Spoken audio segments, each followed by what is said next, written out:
అందరికీ నమస్కారం. విజ్ఞాన భారత యూట్యూబ్ ఛానల్కి స్వాగతం.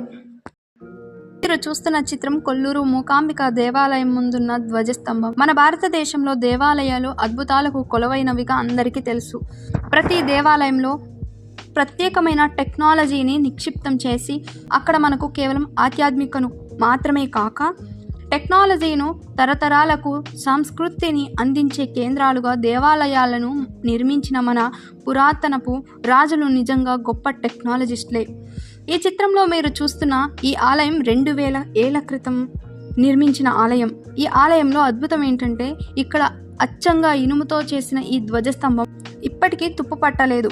ఈ ప్రదేశంలో ఇప్పటికీ సంవత్సరానికి 6 నుండి 8 నెలల పాటు వర్షపాతం పడుతూ ఉంటుంది. ఈ ప్రదేశంలో ఇప్పటికీ సంవత్సరానికి 6 నుండి 8 నెలల పాటు వర్షం పడుతుందట.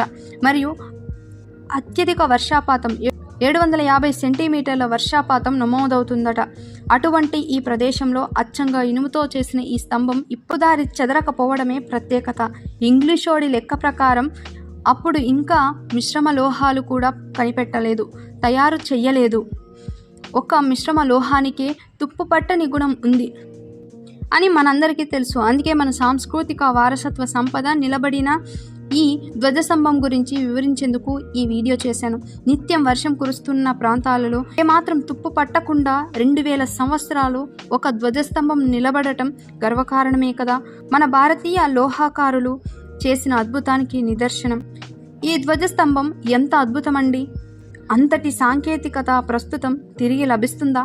ఇప్పుడు చెప్పండి. 2000 ఏళ్ల క్రిందటే సాంకేతికంగా అభివృద్ధి చెందిన మన దేశం యొక్క సంస్కృతి నిజంగా గొప్పది కాదా?